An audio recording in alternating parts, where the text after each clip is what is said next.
Alors, du coup, tout d'abord, je remercie Anna de nous avoir invités chez elle pour ce premier atelier des idées. Anna Nafa. Je te remercie, Juliette, aussi d'être là.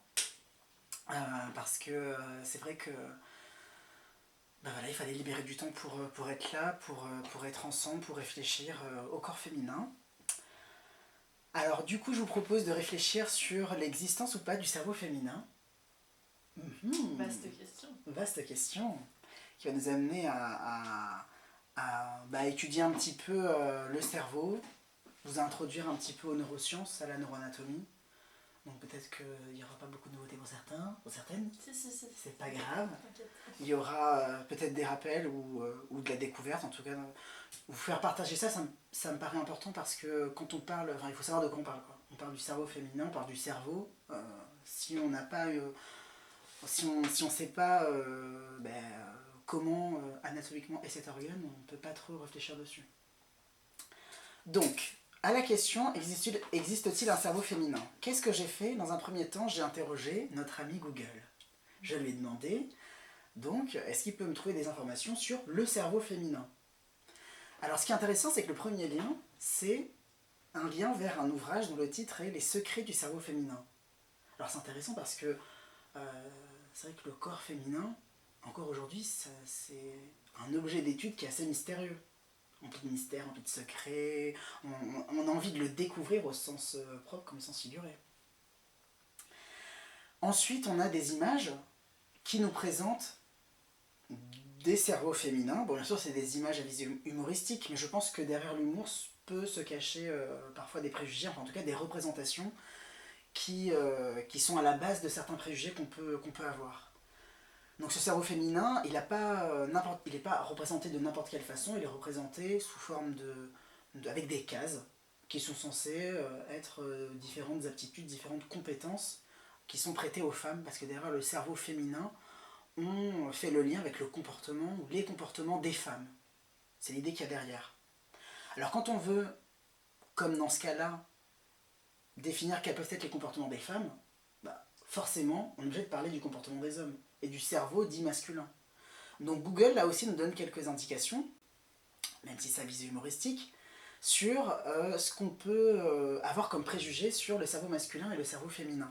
Donc quand on regarde un petit peu les différentes aptitudes, c'est intéressant parce que c'est des cerveaux qui s'opposent un peu presque sur tous les points.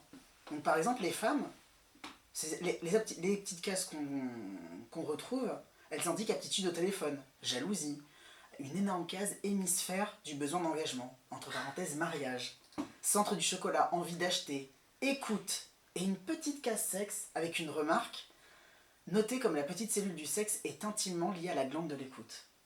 Chez les hommes, le cerveau masculin, lui, on voit qu'il y a prépondérance du sexe.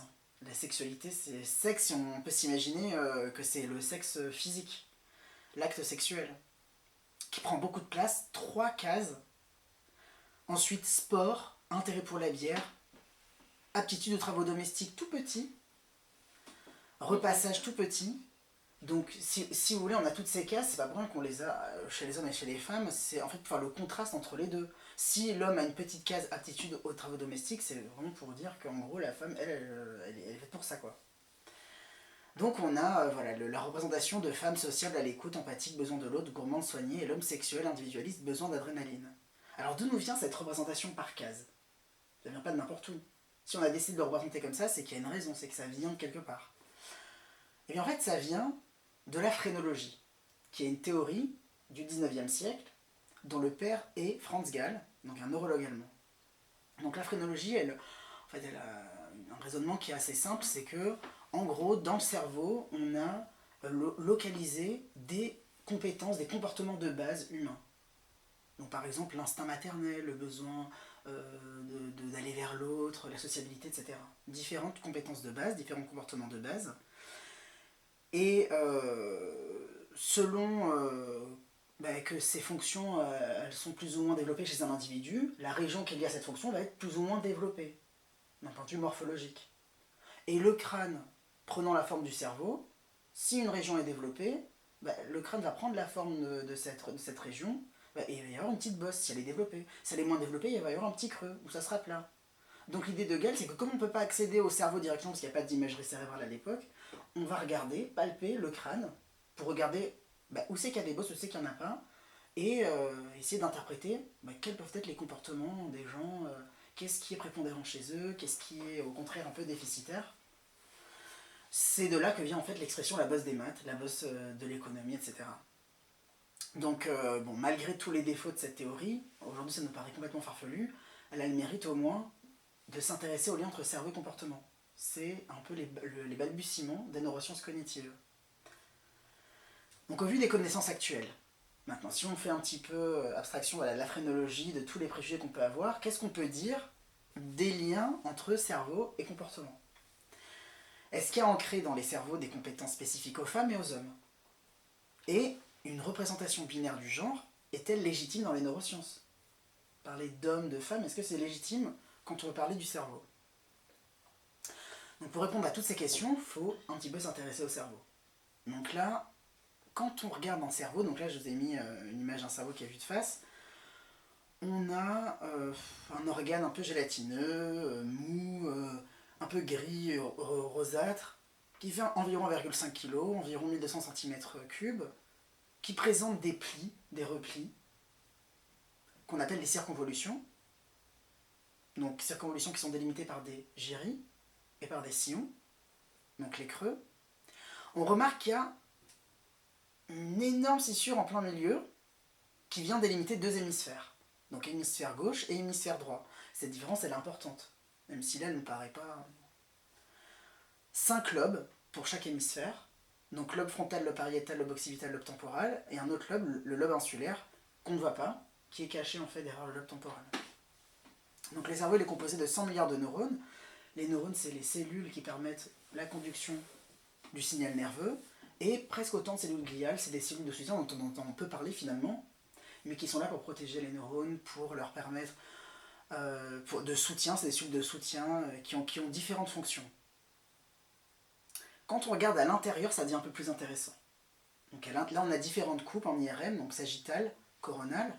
Donc là, on voit qu'il y a en fait des structures qui commencent à apparaître quand on regarde à l'intérieur. On repère ici sur la coupe coronale une différence entre du gris et du blanc. Donc en fait, ça fait référence à la matière grise. La matière grise, c'est quoi? C'est les corps des neurones qui sont situés au niveau du cortex, en périphérie, mais également à l'intérieur, à la base du cerveau. C'est ce qu'on appelle les noyaux gris centraux, qui jouent un rôle notamment dans la motricité, le contrôle volontaire du mouvement, mais pas que, qui jouent aussi un rôle important dans la cognition, notamment dans la séquentialité. Donc là, on a un neurone, donc avec le corps du neurone et son prolongement axonal. Et en fait, ce prolongement axonal, il est composé de gaines de myéline, des couches de lipides, qui en fait le font apparaître blanc. C'est pour ça que du coup, il y a ce qu'on appelle la matière grise, substance blanche. Notion très importante, le cerveau apprend. Il y a une plasticité, ce qu'on appelle une plasticité cérébrale. Alors là, je vais vous en parler un peu rapidement, parce qu'en fait, c'est la notion clé. C'est-à-dire que le cerveau, il a une capacité à créer, défaire, réorganiser les connexions entre neurones et réseaux neuronaux. Cette capacité, elle est maximale en début de vie, mais il ne faut pas croire que ça s'arrête. Elle persiste au cours de la vie. Elle continue, quel que soit l'âge. Après, bien sûr, elle n'est pas la même dans le vieillissement, elle n'est pas la même quand on a 80 ou quand on a 20 ans. Mais elle est présente, et c'est elle qui permet à l'individu de s'adapter, d'apprendre de nouvelles choses, voilà, de ne pas toujours être la même personne en gros. Donc l'environnement joue un rôle crucial dans le développement de l'individu. Donc c'est très important d'avoir vraiment en tête le lien entre cerveau et environnement. S'il n'y a pas d'environnement, il n'y a pas de cerveau. Le cerveau ne se développe pas, il n'est pas stimulé, il ne peut pas exister. Donc c'est pas un organe comme les autres par rapport à son lien avec l'environnement, notamment dans la construction de l'individu. Donc qu'en est-il des différences cérébrales hommes-femmes? C'est ce qui nous intéresse un peu plus. Donc là je vous parle assez rapidement en fait des données qui font le plus consensus dans la recherche. J'ai décidé de ne pas être exhaustif volontairement. Donc les données qui font le plus consensus, elles parlent de différence de volume pour certaines régions et de différence de câblage, c'est-à-dire la matière blanche, au niveau des axones, ce qui relie en fait les neurones entre eux, les différentes régions du cerveau. Donc chez la femme, on aurait un cortex frontal et limbique plus volumineux. Chez les hommes, ce serait le cortex pariétal et le complexe amygdalien. Donc là, je vous ai représenté, entouré, le complexe amygdalien. Donc chez la femme, cortex frontal et limbique, à quoi ça sert? Le cortex frontal, c'est tout ce qui est lié aux habilités sociales, bon pas que, mais bon là, lié aux préjugés qu'on peut avoir sur le comportement des femmes et ce qui pourrait expliquer parfois les différences de performance entre les hommes et les femmes. Donc le cortex frontal, c'est les habilités sociales, c'est les capacités de langage, notamment les capacités verbales, c'est les capacités d'organisation au niveau exécutif, de planification, etc. Des activités. Le système limbique, c'est tout ce qui est lié aux émotions, en particulier, à la mémoire, mais plus verbal, émotionnel. Le cortex pariétal et le complexe amygdalien, ça fait plutôt référence pour les hommes aux capacités visio-spatiales, de localisation dans l'espace, de performance voilà, plus liées aux compétences visio-spatiales. Le complexe amygdalien, en fait, c'est une structure qui est proche de l'hippocampe, qui joue un rôle dans la mémoire spatiale, ce qui pourrait expliquer qu'il y a des différences de performance entre les hommes et les femmes qui favoriseraient les hommes en ce qui concerne les compétences de mémoire spatiale, de repérage dans l'espace, d'orientation dans l'espace. Ensuite, en termes de câblage, chez les femmes, on observerait une meilleure connectivité interhémisphérique, c'est-à-dire au sein d'un même hémisphère, il y aurait une meilleure connectivité, entre les deux hémisphères, il y aurait une meilleure connectivité, donc un meilleur dialogue entre les deux hémisphères. C'est ça en fait qui est à l'origine du préjugé selon lesquels les femmes seraient multitask, parce que leurs deux hémisphères, en gros leurs deux cerveaux, ils communiqueraient mieux ensemble. Donc elles pourraient faire plusieurs choses à la fois, peut-être. Et chez les hommes, il y aurait une meilleure connectivité intra-hémisphérique, au sein d'un même hémisphère. Donc là, ça expliquerait pourquoi il y a des bonnes capacités de localisation dans l'espace, parce qu'en fait, quand on regarde les voies visuelles, donc ça part de la rétine, ça va jusqu'au cortex visuel primaire qui est à l'arrière dans le lobe occipital, et ensuite ça se resépare, ça revient vers l'avant, en se séparant en deux voies, la voie du où est-ce que ça se situe l'objet, ce que je vois, et qu'est-ce que c'est cet objet. Donc s'il y a une bonne connectivité intra-hémisphérique, peut-être que les hommes ils seraient plus performants dans le repérage dans l'espace, savoir où sont les choses, savoir les nommer plus rapidement, savoir les localiser, etc. Mais il faut rappeler qu'il y a quand même de très très grandes différences interindividuelles. Donc ça c'est quelque chose qui est parfois négligé quand on regarde les résultats des recherches ou dans les titres des articles, c'est que finalement la variance, les performances sont beaucoup dispersées autour de la moyenne. Donc il y a beaucoup de variance. Il y a parfois plus de différences entre, par exemple, deux hommes qu'entre un homme et une femme. Donc ça, il faut le prendre en compte. On raisonne beaucoup en termes de moyenne statistique dans les recherches, dans les études. Alors, puisqu'on a vu que le cerveau, il était forcément influencé, le développement du cerveau était forcément influencé par l'environnement, qu'en est-il quand cet environnement il manque? C'est-à-dire dans le développement in utero. Alors, on observe que dans le développement in utero, il y a une sexualisation sous action hormonale. Donc il y a des hormones qui vont influencer certaines régions cérébrales. En particulier ce qu'on appelle l'axe hypothalamo-hypophysaire, que j'ai représenté ici. Bon là c'est pas tout l'axe, mais on a l'hypothalamus et l'hypophyse. Donc c'est une région du cerveau qui joue un rôle dans la régulation de certaines activités physiologiques, notamment tout ce qui a trait à la sexualité. Par exemple à la venue de la puberté. Donc effectivement il peut y avoir une différence entre hommes et femmes pour ces régions-là. Attention, quand je parle de sexualisation, je ne parle pas de tout l'ensemble du cerveau, je parle de certaines régions, en particulier les régions qui sont liées aux fonctions physiologiques de la reproduction. Donc il y aurait une distinction possible, in utero, entre cerveau mâle, parce que là il faut avoir en tête cet aspect reproduction, entre cerveau mâle et cerveau femelle. Donc cerveau mâle et cerveau femelle. Déjà là, ça me donne une petite piste de réflexion. Femelle, c'est pas femme. Mâle, c'est pas homme. Là, il faut faire attention quand on parle de cerveau féminin, on fait référence à quoi? On fait référence à la femelle ou on fait référence à la femme? Quand on parle de féminin, on fait référence à la femme. Ce n'est pas la même chose que femelle. Et c'est une distinction qui est très importante. Pourquoi? Parce que le féminin et le masculin, c'est quoi? C'est une construction sociale en fait. C'est une construction sociale qui traduit certaines représentations. Ce sont plutôt des pôles en fait, qui sont pôles de représentation, qui peuvent être opposés, qui peuvent être complémentaires, en tout cas qui ont une dimension plutôt culturelle. Donc pour l'individu, qui ont une dimension particulière, psychologique et sociale. Alors que quand on parle de mâle et de femelle, il y a une dimension physiologique. On peut faire la comparaison avec les animaux. Ce qui est aussi important, c'est que femelle, c'est un nom et un adjectif. Mâle, pareil. Par contre, quand on parle de femme, on a le nom femme. Et féminin, c'est un adjectif. Donc ça aussi, c'est une différence importante. Ah oui, donc, je peux revenir, c'est pas grave. Donc, ah oui, voilà, donc il faut avoir en tête aussi la différence quantitative et qualitative.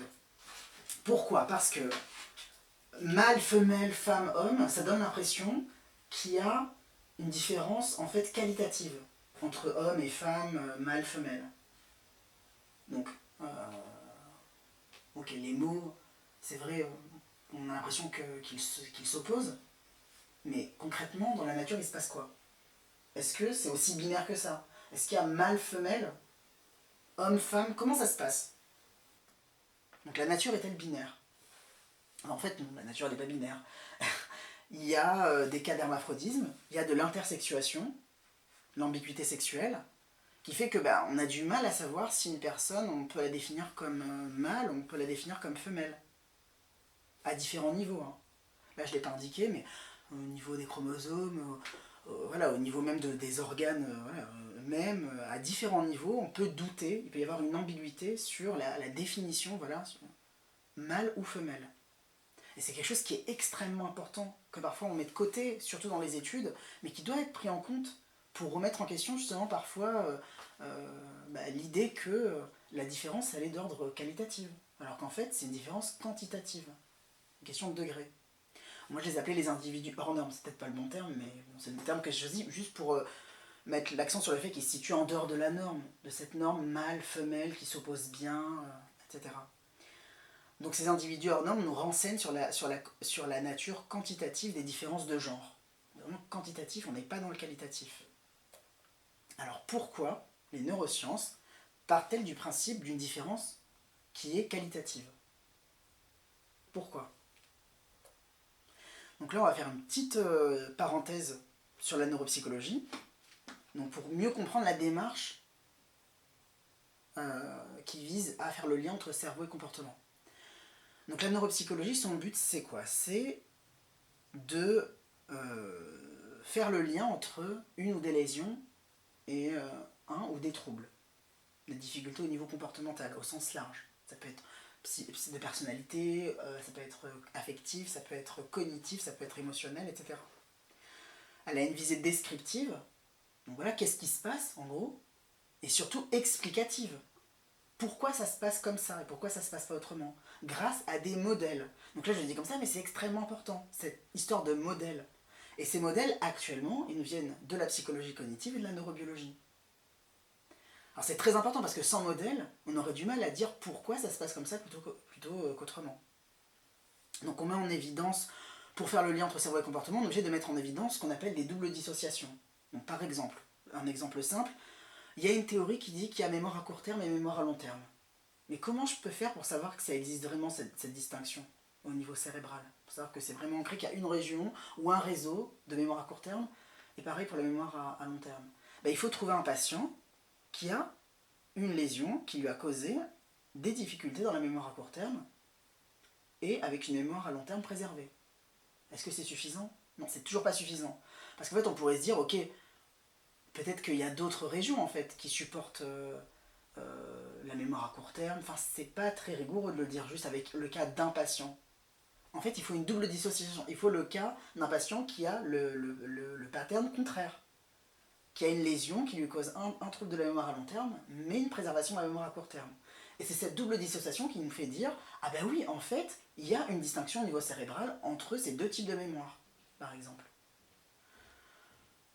Donc on part toujours du pathologique en neuropsychologie pour définir les comportements. Donc c'est quelque chose qui est très important parce que, par exemple, dans la phrénologie, on partait du cerveau qui était considéré comme sain.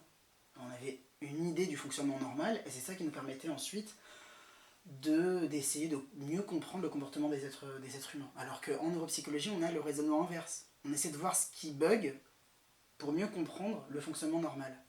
Donc pour vous donner un exemple, je vous ai mis une photo de Phineas Gage, qui est un peu un cas princeps en neuropsychologie. Donc l'idée c'est qu'ici on avait donc un jeune homme qui travaillait sur les chemins de fer. Il travaillait avec une barre à mine qui lui a traversé le crâne suite à une explosion, qui lui a enlevé un bout de son lobe frontal. Donc à l'époque, on ne savait absolument pas à quoi servait le lobe frontal. Donc il a survécu, il était assez robuste. Donc les gens se disaient, puisqu'il a survécu, qu'il arrive à vivre, il a même réussi à travailler, il arrive à avoir des relations sociales, c'est qu'en fait ça sert à rien le lobe frontal, finalement, c'est pas très important. C'est de là que vient un peu la lobotomie frontale. En gros, puisque ça sert à rien, on va l'enlever quoi. On peut travailler, on peut faire des choses avec. Mais quand on regarde les écrits d'Arlo, le médecin qui l'avait soigné, qui l'a suivi, et de certaines personnes de son entourage, on se rend compte qu'il y a quand même eu des modifications, de personnalité notamment. Des difficultés qu'on pourrait qualifier aujourd'hui de nature exécutive, des difficultés à s'organiser, à savoir ce qui est important, à trouver des priorités à ces activités. Donc on a attendu les modèles cognitifs pour mieux les comprendre. Donc là, on voit bien l'importance des modèles pour pouvoir expliquer les comportements. Si on n'a pas les modèles, si on n'a pas les théories, on a du mal à se rendre compte des difficultés que peut avoir une personne. Et donc, du coup, de la mise en évidence des liens qu'il peut y avoir entre les comportements et des régions cérébrales et le cerveau. Donc les difficultés principales des neurosciences, c'est quoi ? C'est conception binaire, qui vient en fait, dans le cas des neurosciences cliniques, de l'approche médicale. C'est soit sain, soit pathologique. Donc là, il y a une approche binaire, quand même plus qualitative, alors que comme je vous ai dit, les différences homme-femme, mâle-femelle, c'est de nature quantitative. Donc déjà, les neurosciences, elles sont limitées par cette approche, qui veut que soit on se trouve dans la maladie, soit on n'est pas dans la maladie. Et ça vient influencer les études de genre, justement. Il y a des problèmes méthodologiques aussi, de représentativité de l'échantillon, notamment au niveau des participants, puisque les hommes et les femmes qui sont recrutés, ils sont reconnus comme tels. Ils se disent reconnus parce qu'eux-mêmes se reconnaissent comme hommes et femmes, et ils sont reconnus par la société comme des hommes et des femmes. Donc quand on s'intéresse aux différences hommes-femmes, si on s'intéresse qu'à des gens qui sont vraiment dans la norme, ça devient compliqué de pouvoir savoir quelles peuvent être véritablement les différences, puisqu'on ne prend pas en compte tout ce qui est un peu hors norme. Or, c'est très important. Bon, là, c'est pas pathologique, mais ce que je veux dire, c'est qu'il faut s'intéresser à ce qui sort de la norme pour pouvoir bien définir, du coup, ce qui peut y avoir comme lien entre cerveau et comportement. Ensuite, une autre limite, la définition des concepts, c'est pas évident. Comme je vous l'ai dit tout à l'heure sur le point terminologie mâle, femelle, femme, homme, de quoi on parle exactement. Quand on parle de cerveau féminin, on ne parle pas de cerveau femelle. Parfois, il y a des études qui font le raccourci. Donc là aussi, il peut y avoir... ça peut être c'est un manque de rigueur de généraliser, alors qu'en fait, on ne parlait pas vraiment de quoi on voudrait parler au début. Des difficultés, du coup, d'évaluation qui sont liées à un manque de théorie. Les études de genre, c'est pas la théorie du genre. En fait, il n'y a pas de théorie. Je ne vous ai pas présenté de théorie particulière parce que ça n'existe pas. On n'a pas encore de théorie, de modèle qui nous permettrait de comprendre justement ce que ça en est, que c'est différence féminin, masculin, homme-femme, mâle-femelle. Donc là, comme on l'a vu pour la neuropsychologie, si on n'a pas de modèle, si on n'a pas de théorie, c'est très difficile du coup d'aller creuser, d'aller mieux comprendre. Donc ça, c'est un problème qui est assez important et qui parfois est un peu occulté, un peu mis de côté. Donc le discours neuroscientifique, c'est très important de le souligner, c'est une reconstruction du réel. Mais j'ai mis une entre parenthèses parce que c'est n'importe quel discours scientifique. C'est une reconstruction du réel, c'est pas le réel tel qu'il est, c'est tel que nous on va en parler. Prend trop souvent une valeur aléthique plutôt qu'épistémique. Aléthique, c'est vérité. Ça s'impose. Ah oui, quand on regarde par exemple les études, parfois on a des articles qui nous présentent des découvertes. Voilà. On a enfin compris les différences hommes-femmes, etc. Et c'est comme ça.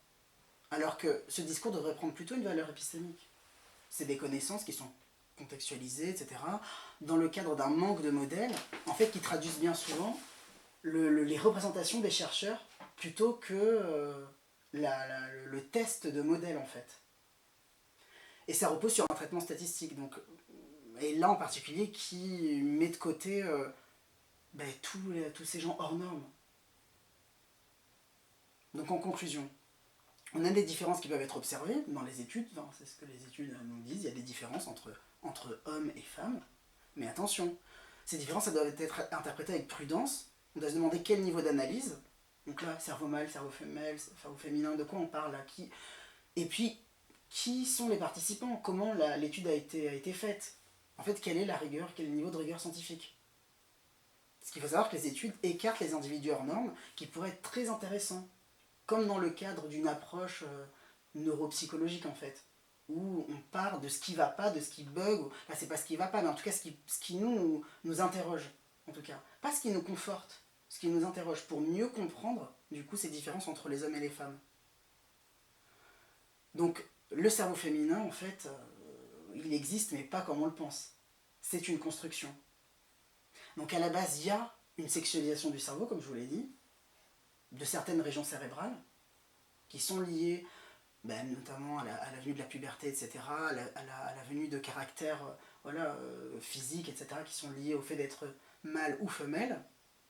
Mais le fait d'être femme, c'est influencé par l'environnement. Donc on a le cerveau, dans ces deux termes c'est intéressant parce qu'on a le cerveau, qui est le support biologique, et féminin, qui est le terme d'une construction sociale. Donc il faut vraiment avoir en tête les influences entre ces deux niveaux, biologique, psychosocial, enfin physiologique, psychosocial. Donc en perspective, quelle place pour les hors normes dans les gender studies? Bon, ça c'est moi qui me pose la question. Je trouve que ça serait intéressant quand même de mieux les prendre en compte dans les études. La question de des théories, de la ou des théories, pour mieux appréhender les différences de genre.